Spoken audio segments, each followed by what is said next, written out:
Welcome to another episode of the Bleeding Edge of Digital Health. I'm your host, Mike Moore, and really excited about today's guest. We're, taking a little bit of a departure from the norm of the show. Normally, we tend to feature bleeding edge companies with category creating products or products that are seeking to transform an existing category. I'm going to be doing a series here of features of thought leaders, voices of the digital health industry. I thought that would be an interesting spin for the show and to be able to feature guests that really are kind of forging the future of the industry and really seeing things from a 50,000 foot view. With that being said, I've got an amazing guest for you guys today, João Bocas. He is the Wearables Expert. He's also the CEO of Digital Salutem, which is a consulting agency in the digital health space. And he is definitely a voice of our industry. Joao, how are you doing today? I'm doing well, Mike. Nice to see you. Thank you so much for having me. Yeah, absolutely. For those that don't know, I was on Joao's podcast a couple weeks ago, and the conversation was very interesting, enlightening. So I wanted to return the favor and have you come on our show and talk to my audience. So really excited about digging into some of this stuff here. Let's start with a big picture question. What would you say the most pressing issue is that needs to be addressed with digital healthcare at present right now? Oh, wow, that's a big question to start with, Mike. I mean, there are several. There are many things that could be changed, should be changed, must be changed. But I was talking to another thought leader yesterday, and we're talking about that, unfortunately, the industry moves very, very slow. And I think that's certainly one of the things that needs to be changed in terms of adopting new technologies, creating and evolving, editing some new business models and everything. Because the innovation is there now, Mike. I mean, the technology is ready, innovation is there. It's more about the processes and actually the ingrained health systems, and things change very slow. But I would also talk about the fragmentation in healthcare, which is a major issue. Things are very fragmented, and I'll give you a quick example. I'm based in UK, but I work globally, but I'll give you a reality check for UK, for example, in terms of medical records. What happened is the medical systems are different from different parts of the country. Everybody thinks, okay, we have a brilliant national health system, which is brilliant, is free. We have free healthcare, which is great. I'm very happy with that. But also, if you go to the north of England, for example, they use a different provider than London region or even the south. So if you are up north, you don't have access to my medical record if I have an accident or whatever, because the way healthcare is delivered is the contracts are like 5-10 years contracts with the provider, and then you get a different provider in another part of the country. So the systems, they don't communicate with each other because you are actually talking about competition. So we have this ingrained fragmentation in healthcare. Things are in different places. Usually we talk about data silos, but that's one of the problems as well. And also, one of the things that always happen in healthcare, and I talk to a lot of people about wearables, medtech, medical devices, is always a question, who is going to pay for it? Because the health systems certainly don't want to pay for a wearable for a user, even though there is evidence that it will be a save in a long run. If I get healthy, an investment of $100 for a fitness tracker would be good. But it's always that question. In healthcare, we always have this mentality about let's solve later when we need it. So practicing preventative health is more or less non-existent. I think this is one of the things that need to change too. Yeah, what you said is a mouthful about the fragmentation, the silos of information. It's exasperated here in the US because we don't have a central system. We have all of these different providers. We have all of these different payers. We have everybody uses it, or many people use a different EMR, EHR, where you guys may have, 2 or 3 different regions. We have gazillion different fragmentations. Certain providers may use one health system and maybe a different provider inside of that system, that healthcare system here in the US, that let's say it's Kaiser. Well, Kaiser is usually pretty consistent, but a lot of these systems, providers will use different platforms inside of the same system even. So the systems aren't even, they're not even consistent across the board. So that definitely resonates. And I think, the U.S. took a big step in the right direction. The pluses and minuses of Obamacare can be debated till the end of time. But the one thing that I think did come out of that was a big focus on what I call the Obamacare products, which is basically anything that, reduces length of stay, preventative medicine, anything that reduces readmissions, those types of technologies where, like you said, it's more forward thinking, more preventative, more big picture, long term. Those technologies, I think, in the last 10 years have really moved to the forefront. So I definitely am in agreement there. I run an executive search firm in medtech and digital health. A lot of the viewers of this show are either in digital health and looking, to learn, to stay updated on the industry, or there's a lot of people that are in, traditional medical device and are considering transferring over into medtech.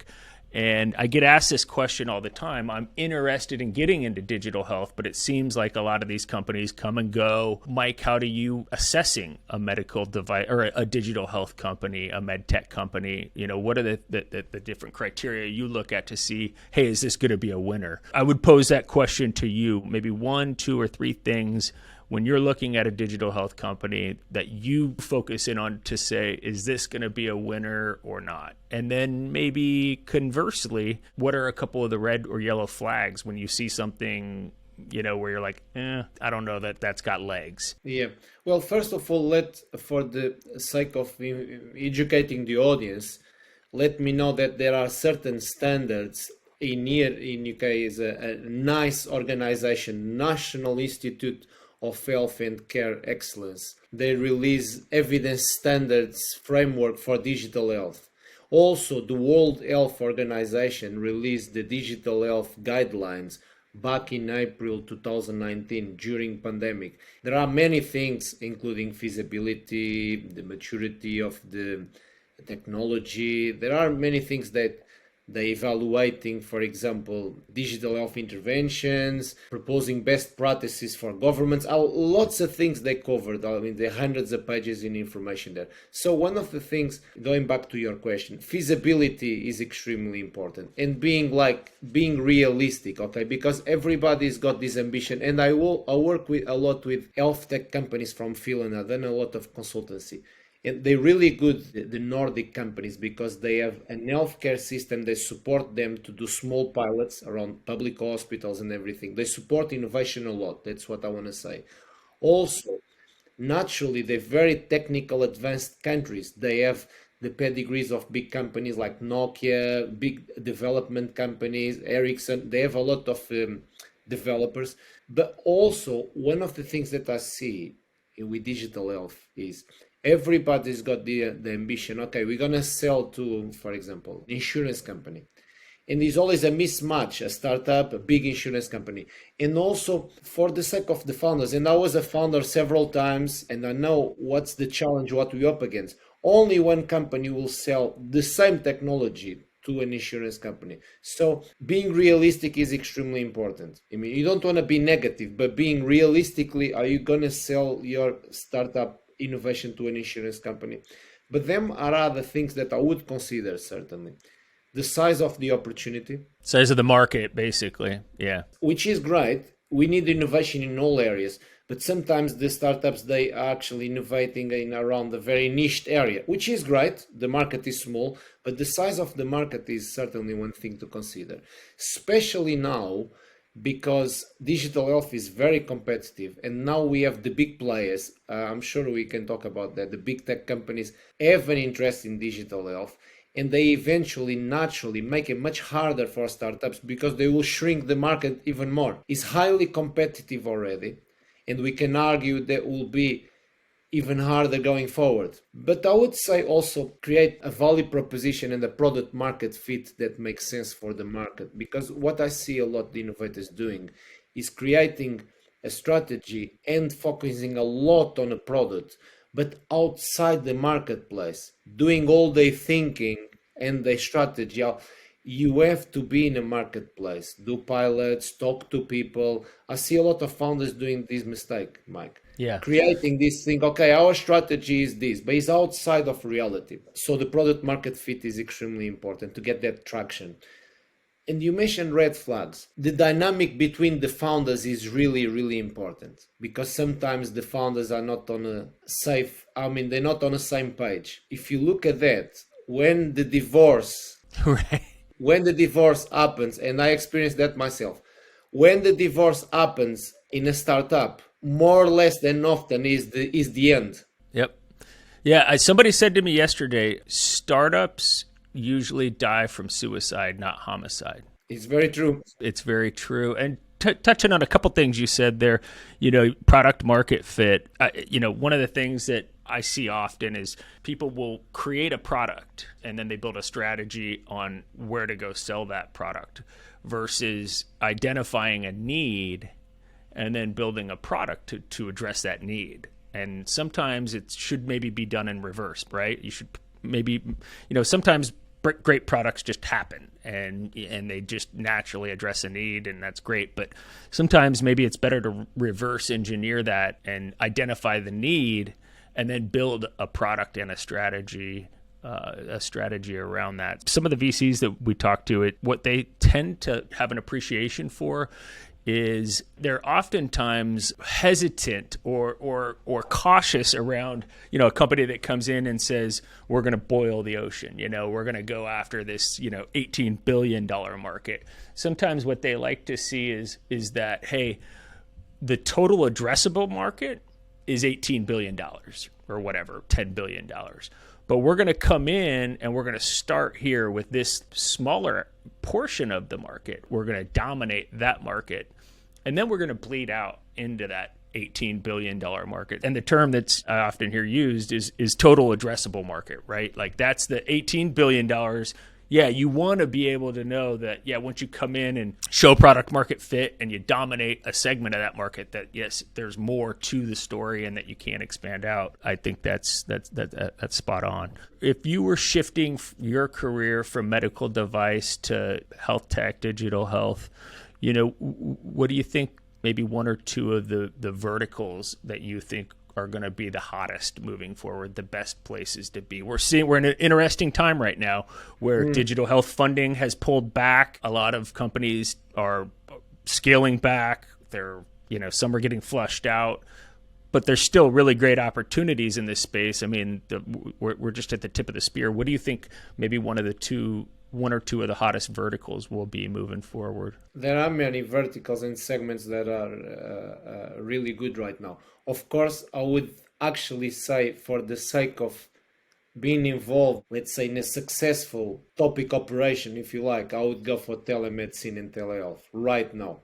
Because of virtual care now is hot and we have the remote monitoring. And I could also mention wearables, but wearables come later on the picture. But you're trying to move from med tech devices to, let's say, only software. But also e-health, m-health with the platforms, they've been doing really well in digital health. We can talk about m-health in terms of apps as well, but the platforms, they've been crucial because the platforms build, let's say, the systems for the data integration and everything. But there are several. So as I mentioned, telemedicine, telehealth, I would be involved very easily in e-health and also m-health. But then there are other exciting things such as artificial intelligence, big data, analytics is a very short, and you are in a talent space, shortage of expertise around artificial intelligence and data analytics. Yep. Very sought after expertise niched area now. Yeah, developers and engineers in that space, they're as good as gold. When you say m-health, let's dig into that just a little bit further. What do you mean by that? Are you talking about, these platforms that can provide gap care in between, when a hospital using sensors and wearables or whatnot that can provide care when, let's say, the patient's discharged from the hospital and then they move to, the home? Are you talking about the platforms that enable that care, or what do you mean by m-health? I was talking about more mobile health by definition. I was talking more about the natural software platforms that existing now, not as such in terms of those integrations around everything else, but more platform that, for example, collects data and lets monitor people remotely, more the traditional way. But of course, things advanced so fast that we can even connect many different systems and wearables and everything to it. So the industry is exciting because the industry is actually evolving very, very fast. Yeah, it's evolving, and there's a lot of I think we see a lot of 2 steps forward, 1 step back. We see that with Apple, we see that with Google, we see that with Amazon. Amazon Care's going away, now they're One Medical. Why does big tech have such a challenge moving into digital health? Yeah, that's a fantastic. I really wanted to talk about the big tech players. Yeah. I think healthcare is very different than any other industry. It's much more complex.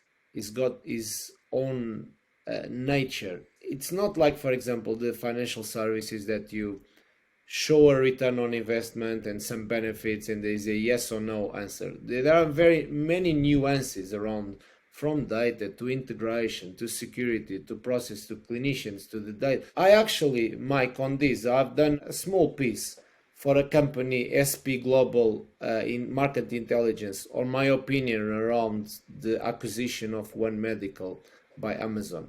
And Amazon done that kind of strategic move, and then they pull out of the market, which is very, very strange, because I think they realize that the market is more complex and more challenging. The environment is more challenging than they expected. And they've been doing acquisitions for quite some time. In 2018, they bought PillPack, really interesting company. And now they go One Medical. And they have many portfolio companies. And they have other small companies as well. I don't know the name of all of them. But they have a very interesting portfolio. But all of a sudden, instead of keep moving forward, I do agree with you. I think sometimes it's the other way around. 1 step forward, 2 steps back. Yeah. Certainly this time it was like that. It was a big step forward and 2 steps back. They retrieve because they're not quite sure actually maybe how to do it yet, how to kind of where to start, which area to address first. So I think they have their own internal challenges as well of understanding the industry. Or we go for life sciences, or we go for biotech, or we go for the traditional healthcare, or we're gonna go to pharma. There are, so strategically, I think they have a bit of a challenge, even though they are very big. And they're really good at building big companies in terms of technology, but healthcare is very different than anything that they've probably done in the past. Yeah, it's interesting too because it's probably a little bit of an internal struggle because these companies are, you take an Amazon or an Apple, I mean, they just pick what market they want to disrupt and then they just go build and they dominate. And so much of all of the infrastructure and the strategy and whatnot it's not always, blueprint, boilerplate where they can just take it from one market to the next, but they're not reinventing the wheel. And I feel like when Google, Amazon, Apple, really started moving into healthcare, I think they thought that a lot of what they had already done and the skill sets and the strategies that they'd already amassed would be transferable, and they're not. Healthcare is a complex animal, and so it might be easy to go from web services with Amazon to the grocery market with Whole Foods because a lot of their infrastructure transferred over directly. It's not as easy to just build something in healthcare, and I think they're finding that maybe it might be a little bit easier to just buy it and improve it. But it's going to be fascinating to watch that whole thing play out. The biggest thing I hear from digital opinion leaders on LinkedIn is no more data from the healthcare providers themselves, doctors, digital opinion leader doctors. No more data. We don't want any more data. Keep your data. Just give us insights. And is there anybody out there that you're seeing the reception of data without insights is just more confusing? It creates more work for the physician. And we're trying to make their jobs easier. Do you see any companies out there that are doing a really good job of providing insights at this point, or is it just still too early? I think it's still too early, and I think we're just maturing into a place now where everybody's trying to make sense of the data. Because a few years ago, we didn't have enough data. We have artificial intelligence, we have capabilities. I remember the IBM Watson, for example, been around for 10 or 15 years, but we didn't have enough data to play with. I think now we're entering a phase that is kind of, we have too much data. What are we going to do with it? And how we transform into meaningful insights and simple information. Because let's get it right, the physicians, they don't have time to deal with data. Yeah. You have a patient in front of you, you try to diagnose or prescribe, and that's it. Next. There are mature companies in digital health, and I play an independent role. I try not to associate myself with brands, but I mentioned, for example, Babylon Health, developed from UK, they're in US. They have a virtual care. They have a really cohesive offer as such. Yep. But they're not transforming data into insights. They're doing it in a different way. But there are very mature companies in digital health now that actually they're successful. They're helping to deliver better care simplistically, a point of care, a cost reduction. So there are a lot of companies doing great things. But I think in terms of the data, we have a long way to go. Maybe we need more companies to just specialize in doing data inference. Yeah. The other component of that is what's causing it to be so difficult for these companies to increase the insights. Do you think it's because there's not enough physicians that are being involved in the product creation side of things, where the physicians or the healthcare providers might be able to say, hey, here's exactly how you need to build this thing because this is what we need back from it? Do you think that the end user isn't being involved enough in the product side of things, the product development side of things? Maybe it's scarcity in expertise. Yeah, that's exactly what I was thinking. Yeah, that's what you said. I just translate into a different way. It's the lack of expertise, but also I think taking a risk in digital health, and in this case in healthcare, is always a bit of a challenge. And to start with, the first shortcoming for any company of any size is just the defensive one. Yeah. So regulation doesn't work in favor of doing things, trying new things. And then we have mitigation and litigation. All these things, I think, work against trying to simplify and play with data. Because with playing with data, you might find out, actually, I'm going to try to make money, but it can be very, very costly if it doesn't work out for you. If it doesn't work out, it's the other way around. Instead of making money, you can lose it all.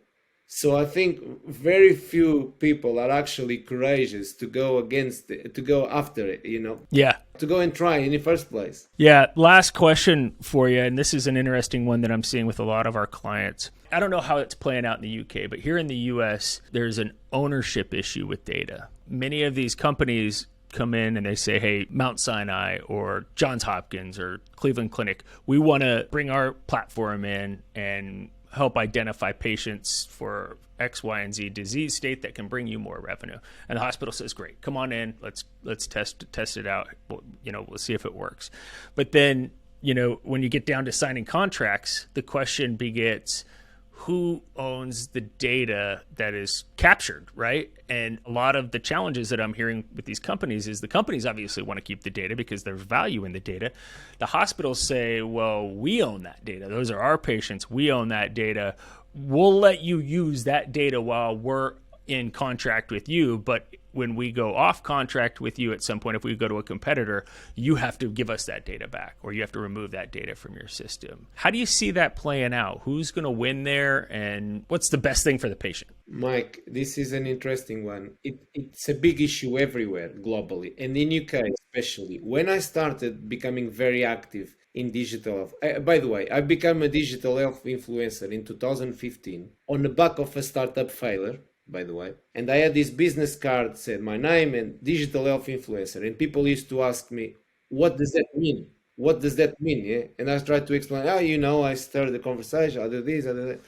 But anyway, this question about who owns the data has been around for a long time. And I used to get very frustrated to go to conferences and we just go around in circles for hours and hours, and this case, and years on end.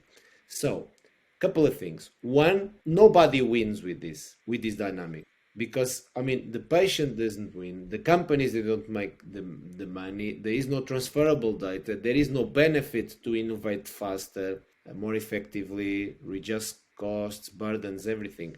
But there was some research around to patients saying that if the data, health data in this case, medical data, it was used for a good cause to cure cancer, would you give your data free of? Yeah, because now there is this controversy about pharma sell your health data. We, through your health data, can find, I mean, you have Google now on your email, you can see where your location is. Google knows everything about you. So is this big conspiracy theory that things have been done against you? So Right. nobody wins in here, Mike. But what I would like to see, this is what I would like to see. This would be my ultimate vision. I would love to see us people, patients, if you like, turn the system upside down, and one day the power be transferred not from the organization that owns the data, but to the patient, that the patient approaches the organizations and says, here is my data, help me, or approach a payer or an insurance company and say, give me a reduction because I'm healthy, I look after my data, and this is what I do. So I would like to see actually a shift in the dynamic. It's brilliant.